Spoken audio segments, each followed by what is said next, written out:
Hi guys, welcome back to the Chuds RC channel. Today I'm going to do a garage video because we're about to have another heat wave and it is way too hot outside for me to venture out. I would just melt, it wouldn't be pretty.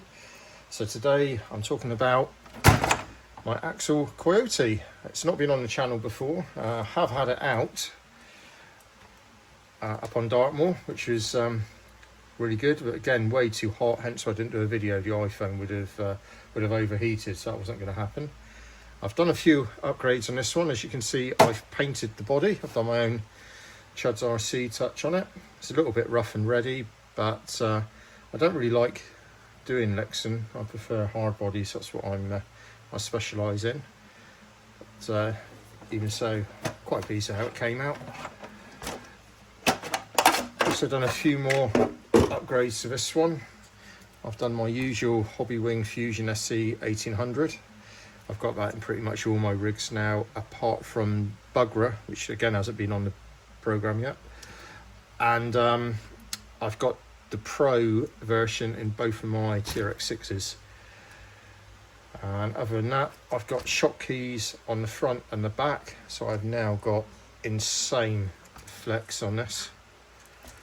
And the only other thing I've done is trio knuckles on the front, not knuckles, sorry, diff covers, and steering knuckles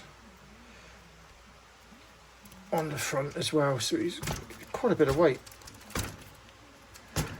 But anyway, Injora, in their ultimate wisdom, released a body recently, a hard body. And as I said, I'm not too keen on Lexan, so I couldn't miss the opportunity to get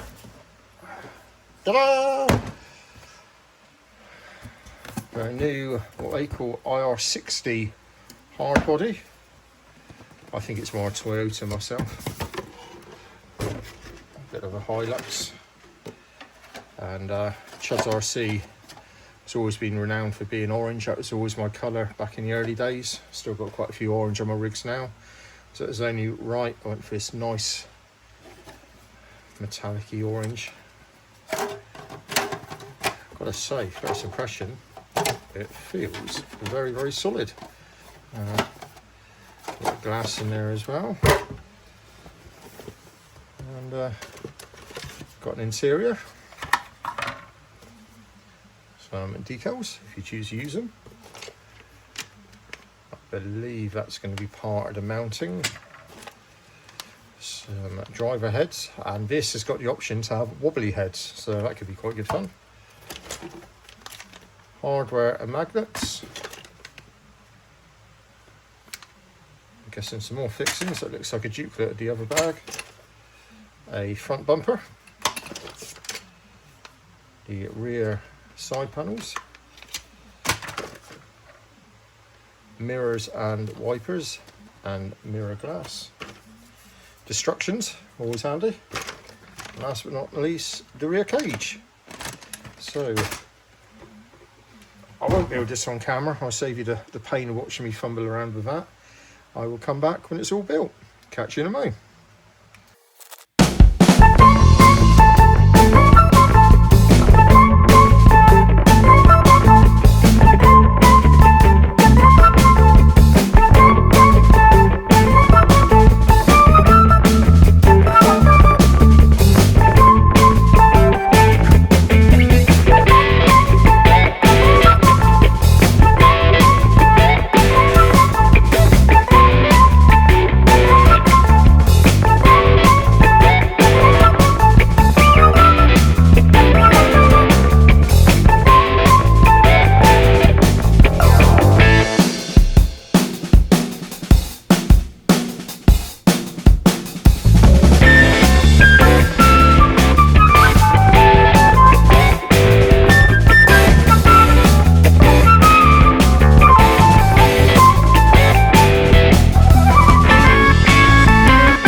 Right, well that's the body assembled. Don't think the wiper blades are going to stay in very long. I might actually have to glue those in. On the whole, I'm pleased with how it looks. The windscreen, although it had a protector on it, it's still looking quite foggy. And it only had a protector on one side, so I don't quite know what that's all about. The wobbly driver's head, well that was a bit of a faff in the end. There was nothing on the instructions how to do it, so I figured it out myself, but they weren't going to stay on. As you could see, every time I turned it upside down they'd fall off. I mean, the instructions did say about trying to glue it, but yeah, I think that could have been done a bit better. And also the instructions didn't mention anything about securing the back of the cage to the body. There's nothing on there. And also quite frustrating, as you could see, that the holes weren't pre-drilled in the bottom of the body or the window itself, so that was a bit of a faff as well. Bearing in mind, yeah, it's not cheap really, quite an expensive kit for what it is. Things to note is to make sure you get the cross member at the right orientation. I had to use a magnifying glass. I mean, my eyesight isn't great even with my glasses, but there was no way I could read that. So yeah, that's something to make sure, and also to make sure that you get the SCX-10 free if you're doing a Coyote like me, or if you're doing an Injora chassis. That's what this other bag of parts here is for. Got a few spare bits, got a couple of spare magnets, a few of the screws. There's a couple for spare, and also useless springs. They might come in handy for something. So yeah, that's that. I will probably at some point take it apart again and do my own special on the interior. I might even, as I use NECA figures for my rigs, and anybody who has NECA figures will know they normally come with spare heads, so I might even swap out the driver heads for some of the spare NECA heads, which is what I've done on Bugra, which will be on a video sometime in the not too near distant future, hopefully. So yeah, there it is. Now what I've got to do is figure out how to mount it to the Coyote, which I shall do next.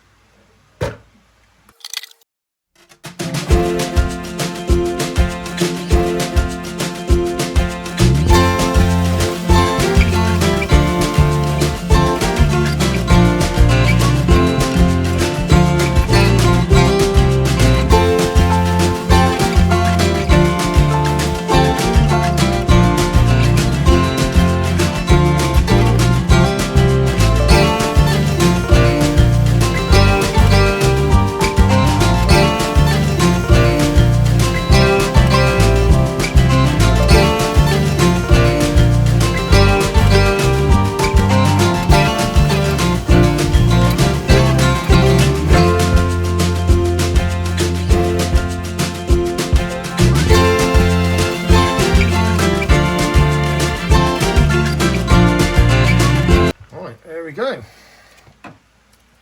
So now hopefully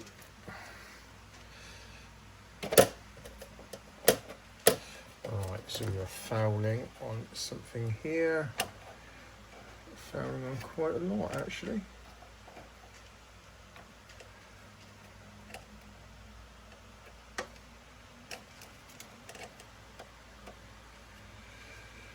Right, well I don't know what's going on here, because I am no way near the magnets on the top of the body. I am a good 10 mil out from the bumper mount here to those magnets. Try and get it to see. Well, it's coming across. Yeah, I'm way out. So what's happened there then?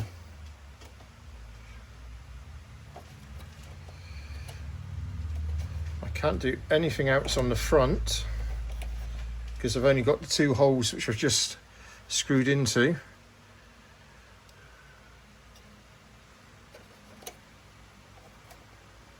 Well, that's rather bizarre.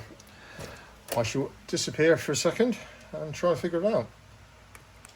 Well, eventually, after a lot of faffing, I've done it. The body is on. I've actually managed to keep the stock sliders, which I'm happy about. So lovely and smooth. That's one of the good features of the Coyote. I know a lot of people who've done this body swap haven't managed to do that. I'm not sure how it's worked for me, but it has, so I'll take it. So what I had to do in the end was replace the plastic bits that I took off. They're back in place. And the whole bumper, instead of being on that screw and the one hidden underneath, it had to go all the way up. So it's only actually held in by that screw on each side, and it slid right up to the as far as it will go. And that was what the problem was. Another thing I've had to do is double up on the magnets. So I've got 2 on each corner at the bottom and 2 on each corner on the body. I'm quite lucky. I use rare earth magnets a lot on my scale bills. I'm quite fond of magnetic body mounting, so I've got quite a few in stock at all times. So that was very handy. Otherwise I've had to try and figure out spacers or washers or something to make up the difference. But that's there. The only other thing I did do is remove the front quick release body mounting for the Coyote body, and that's got another bonus, that I can get to the battery a lot easier, because that used to be a bit of a faff with the mounting on the top there, but now that's going to be a lot easier. And another thing about being able to keep the original sliders is I've still got the strap clips for the battery allocation, so that's brilliant. I'm not sure how long this rear hinge is going to last. The 2 screws which they say on the instructions to mount are already backing off, and they do look to be bending as well with the strain. So that's something I'm going to have to keep an eye on. And how well it's going to stay tight on the trail is another thing, but we'll see. I have got stronger magnets if needed, so I might whack those on. I've also got bigger magnets as well. But on the whole, I'm really happy with how it looks. It looks like, because I've got so much flex because of those shock keys, I might get a little bit of tyre rubbage, a little bit of chafing going on. Nobody wants a bit of chafing really. So whether I'll have to raise the body up a tad more, I'm sure I could do that if need be, or else even just flare out or trim the arches a bit. But on the whole, even with a rather murky window, I still don't get that. I've also got some marks in it. There's like a line there. The bottom half's faded off, and I don't know if that'll polish out or not. But on the whole, I personally think that looks a lot better. I do like my Toyotas. I've got a lot of RC 4-wheel drive Toyota bodies, so I think they look really, really good. Only other slight negative is they didn't paint the inner. It's white. I mean, if anything, it'd been better if that was black. But that's something I can easily do myself. Whether I mount a rear tyre or some scale tat on the back there, I'm not sure yet. I will customise the body a little bit more. I'll put me Chud's RC touch. It wouldn't be me if I didn't. But I've got to say, it wasn't a totally straightforward swap, but I am very, very pleased with how it looks. So hopefully I'll get a running video done at some point when it cools down a bit, because it is absolutely stifling with heat here today. So much so that my phone actually packed up. But there we go. Well, thank you very much for watching, and I'll see you on the next one. Cheers.